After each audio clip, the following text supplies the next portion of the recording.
Have you ever lost your focus during a round only to have it cost you a shot or more? Or maybe you've had your mind go completely blank in the middle of a swing. Though at times it feels like your focus goes up in smoke, you're actually always focused on something. But to play solid golf, you've got to know how to regain, train, and maintain laser-like focus on the right parts of your game. That's why in this episode, I'm going to share 3 ways you can sharpen your focus so you can hit better shots. She Talks Birdie is for you, the golf enthusiast, who wants to discover how to play the game you love better, smarter, and more effortlessly. If that sounds like exactly what you need to take your game to the next level, then I'm so glad you stopped by. My name is Dr. Shannon Reese, and in each episode, we'll take a look behind the curtain in your mind to uncover the simple mindset strategies that will help you play great. Thanks for spending some time with me today. Now let's get started. Focus can be fluid and fickle. Even though you can't nail it down permanently, you do have control over where you point it. It just takes awareness and discipline. Focus is incredibly important in golf because, as Dr. Terry Orlick described it, where the mind goes, everything follows. That's exactly how your ball ends up in the water, even after you specifically told yourself not to hit it in that direction. Think about how problems have arisen during a round when you've had something or a lot of things battling for your attention. Like being in a cart with someone who is providing you with a blow-by-blow commentary of everything that's wrong with his swing. Or playing with a fairly new golfer who happens to operate at a much slower pace than you do. Or how about when you're struggling with a glitch in your swing and are constantly focused on how to fix it? Whenever your thoughts aren't entirely on your next shot, it's impossible for you to hit it well unless you just get lucky. Don't think you can rely on your focus to operate on autopilot and for it to naturally revolve around the right parts of your game, meaning the parts of your game you can control. Being passive with your focus will leave it up for grabs and vulnerable to getting absorbed in the wrong things, which will get you into trouble fast. A passive approach to focus will cost you strokes. The opposite is detrimental as well. Trying to focus is not focusing. Focus is a relaxed and directed state of mind. You achieve your sharpest focus when you're paying attention to the fewest things possible. Playing with a mind that is clear of irrelevant thoughts allows your body to be free of tension, enabling you to swing freely and more accurately. If that sounds like something you'd love to know how to do because undisciplined focus has been hurting your game, then keep listening, because I'm going to share some recent client examples that will illustrate 3 disciplines you can adopt to sharpen your golf focus so you can hit better shots. They are how to regain control of your focus, how to train your mind to focus on the right parts of your game, and how to maintain good focus for 18 holes. Lesson number 1, regaining control of your focus. Sharp focus is tuning into a task immediately before you and nothing else. That's not always the easiest thing to do on the course. Golfers don't have a problem focusing. As I mentioned in the introduction, you're always focused on something. But a lot of my clients tell me that they have difficulty regaining control over their focus when it goes astray, especially after a miss, blow-up hole, or some other distraction captures their attention. This happened recently to my client Barbara, who told me she'd been losing her focus during inter-club matches. Barbara described being up by a couple of holes during a recent match, much to her delight. But then, seemingly out of the blue, her game changed and she ended up losing her lead and the match. If this has ever happened to you, you know how disappointing it can be, and Barbara was pissed. She felt so strongly about the situation because she was at a loss for why things changed so dramatically when it seemed like she was having a great day. Barbara's inconsistency had nothing to do with her swing. The reason for her recent losses was the inconsistency of her focus. Playing with sharp focus doesn't require you to be heavy-handed with your mind, but constant self-awareness of where your focus is pointed, especially during your shot, is critical. As a human being, your focus ebbs and flows from broad to narrow and internal to external cues. Attempting to put your focus into a mental vice won't do anything other than wear you out. To regain control of her focus, all Barbara needed to do was detect the change in the direction of it so that she could redirect it back on track. As we discussed her matches, she discovered that when she became very aware of how well she was performing, her attention shifted. Instead of continuing to remain focused on her next shot, her focus drifted to the end of the match as she began imagining how great it would feel to win. Her focus moved to the future and her prospective outcome, which prevented her from putting her best into the shot at hand. And as she started missing shots and losing holes, her focus on the desired finish line intensified, causing her to give even more shots away. If this kind of focus shift has happened to you, the moment you become aware of it, you've got to take swift action to regain control before you hit your next shot. So often when standing at address, golfers find themselves fielding thoughts about the past or concerns about the future. Have you ever been playing well like Barbara and found yourself thinking, gosh, if I can birdie 2 more holes today, I'll finally break 80? To keep your focus under your control, I'm going to tell you what I tell my clients. Think of your focus power like it's a laser beam shooting out the front of your forehead.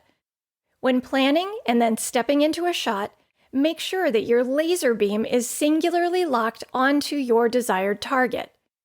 You want your laser beam pointing you and your game in the direction you want to go. That means that all of your focus is centered on managing a single task. Do you remember the quote I shared at the beginning of this episode? Where the mind goes, everything follows. That's why you must discipline yourself to be aware of where your focus is pointed so that you can regain control and course correct it whenever needed. This is what it means to play with present-centered focus. When you catch yourself paying attention to things that are irrelevant to your task, you can refocus it on the things that are relevant. Success with this first lesson will depend on how well you begin paying closer attention to the direction your focus is pointed.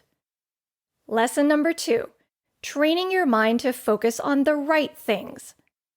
What comes to mind when you hear me say that you've got to focus on the right things? What are the right things? Do you know? And are they the same for every golfer? Generally, the answer is yes. When I refer to the right things, I mean the things that are first, directly under your control, and second, the things that directly contribute to your good shots. And here's a quick tip. Focusing on the technical aspects of your swing while you're playing is not on the list. It's important to know whether the things that you're currently focused on during play are actually things that meet those 2 requirements, because there are plenty of things that you might be paying attention to that are simply creating clutter in your mind. Some examples of things that create clutter are other people's pace of play, how much your playing partner is talking and what he's talking about, hazards and penalty areas, and your score. None of the items on that short list will directly contribute to better shots, which brings me to a story about Kelly. Kelly lost an end-of-season junior tournament that he was entirely prepared to win, simply because he diverted his focus to a big uncontrollable and sacrificed his game in the process. This big uncontrollable has probably distracted you too. I'm talking about someone else's slow pace. In this particular tournament, Kelly found himself in a group with one player who was operating at a very slow pace. His pace was so slow that it was impacting their entire group as well as holding up the group behind them. Kelly had trained for this type of situation and did a great job of sticking to his pace and process on the front nine. As a result, he was playing just as well as we knew he could under pressure. It was as if he was completely unaware of the others in his group, which was exactly how I wanted him to respond to this type of distraction. When their group reached the turn, a rules official gave them their first warning. They were told that if they didn't get back on pace, they'd get slapped with a penalty. While this wasn't pleasant news, Kelly leaned into his training and rallied to keep his mind focused on his game, his process, and his pace.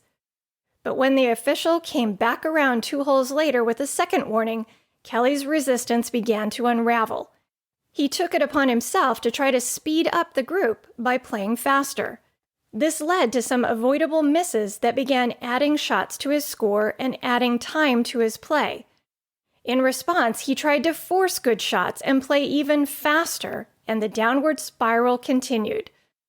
Ultimately, his faster pace had very little, if any, effect on the overall pace of his group.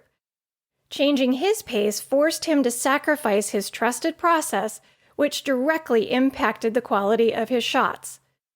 The group managed to avoid the penalty, but Kelly lost the tournament he was prepared to win. When we spoke after the round, I asked him to consider what the outcome could have been if he had stuck to his pace and taken the penalty. He concluded that he would have saved enough strokes to win with a healthy margin. Great golfers don't achieve greatness as a result of perfect focus. But because they have trained themselves to be virtually impervious to distractions, they're able to keep their attention locked on the things that are most relevant to good performance. By constantly reinforcing a simple, repeatable approach to every shot, they develop a process that they learn to rely on no matter what's going on around them. Their process keeps their mind focused on the key things that help them play great. As you think about your game, what are the simple things that you know help you play great that you are training yourself to stay mindful of shot after shot? Let me give you some examples of the things I train my clients to stay focused on during friendly and competitive rounds. Using your imagination to paint a picture of a smart shot. Taking the time to select a club that you can trust. Considering how to use things like the wind, the lie, or the slope to your advantage. I want you to make a list for yourself. Start by identifying anything that you know is outside your control that has disrupted your focus in the past and contributed to poor shots. The reason for this first list is to increase your awareness of the distractions you want to be on the lookout for when you're playing. This game will test your focus, so it's important to know what your most common distractions are so you can catch yourself and reset. Next, create a list of all the things you can directly control and that you know help you play better. To begin actively training yourself to focus on the right things, select 1 or 2 items from your second list and conduct regular check-ins during your round to make sure you are keeping your mental laser on them consistently. When you actively train yourself to focus on the things that support great play, your mind will be less susceptible to distractions. In addition, knowing the right things on which to focus makes it much easier to get back on track fast. Sharp focus is possible when you keep your mind appropriately occupied. Lesson number 3, maintaining good focus for 18 holes. So far, you've learned that if you become aware of a change in your focus, you can regain control and get back on track. You can also build greater resilience to the distractions that occur in golf by training yourself to actively focus on the right parts of your game. Before I talk about the best way to maintain sharp mental focus for 18 holes, I want to quickly address some physical ways your focus might be impacted. Your mind won't be effective if your body doesn't have the fuel it needs to sustain your energy levels throughout a round. If you find that your focus wanes on the back nine, then perhaps you need to consult with a nutritionist about maintaining better protein or hydration levels to sustain your physical energy for an entire round. In addition, when it comes to the physical distractions around you, consider how you might distance yourself from the others in your group. Perhaps that means riding in your own cart, or simply having a playing partner drop you off so you can have the quiet and space you need to focus on the right things. Lastly, if you know that keeping track of your score can cause focus problems, then ask someone else to keep it for you. It's difficult enough to maintain a quiet, focused mind with everything that's going on inside you. That's why doing whatever you can to minimize outside distractions will help you keep your mind more clutter-free until you reach your final putt on 18. This final lesson that will provide you with the ability to keep your focus sharp is to compartmentalize it.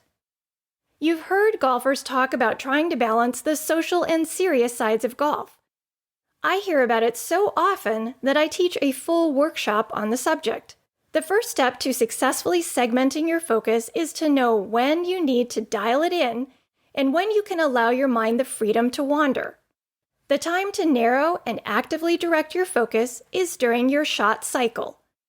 Your shot cycle begins the moment you decide to start planning your next shot and continues throughout the execution and evaluation of it.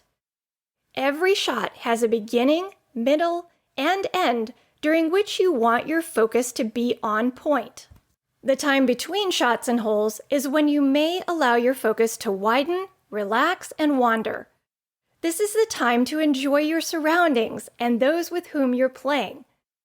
Learning how to transition your focus from one segment to the next and back will help you achieve sharper focus when you need it the most. The resting segment will prevent you from overtaxing your mind by grinding your way through a round. And here's how you can start. One of my professional clients found that the quality of a handful of shots in his recent tournaments were less than stellar due to changes in the quality and consistency of his focus. He asked me if I thought he needed some sort of physical cue to snap his focus on task at the start of his routine, like tightening his glove or adjusting his hat. I said no, and here's why. Both of those physical actions for my client are things that he does without thinking about doing them. They're just passive habits. In order to initiate sharp focus, I suggested a focus cue centered around a specific action. I recommended that he consciously state his intention to sharpen and narrow his focus to his shot, excluding everything else. He came up with an internal statement to use, which was simply, "It's time to focus," and he was able to transition into his shot cycle successfully. I describe this process as getting into your bubble. To apply this to your game, imagine that when it's time to start focusing on your next shot, that you open an imaginary door to your bubble, walk through it, and then close it behind you and to everything going on outside the bubble. Think of your bubble as your distraction-free zone, where you operate as if you are completely alone on the course. When you've completed your shot cycle, consciously open the door and exit the bubble to rest your mind and allow your thoughts to flow freely. If you catch your focus drifting off course while inside your bubble, give yourself permission to step away from the ball to reset it. Once you've gotten your focus back on task, you'll be able to fully commit to the shot and hit it far better than if you proceeded while distracted. By actively compartmentalizing your focus in this manner, you'll not exhaust your mind and you'll prevent outside distractions from bleeding into your shot cycle. The sharper your focus, the better your shot. It's that simple. I hope this episode has left you feeling more empowered to sharpen your focus so you can hit better shots. To help you apply the 3 focus disciplines from this lesson, I've created a downloadable PDF cheat sheet that contains all the important highlights from the episode. To grab a copy, head on over to trainingforoptimalperformance.com/005. And while you're there, leave me a comment and let me know what your biggest takeaway was from this lesson on focus. I'd love to hear from you. To quickly recap, the 3 focus disciplines you can use to sharpen your golf focus are number 1, regaining control of your focus. Number 2, training your mind to focus on the right parts of your game. And number 3, maintaining good focus for 18 holes. You'll find the most success when you start with one focus discipline first. So of the 3, decide where you're losing the most strokes or experiencing the most issues with your swing because of a change in your focus. And if you have any questions, let me know. I'm always here to help. Well, that's a wrap.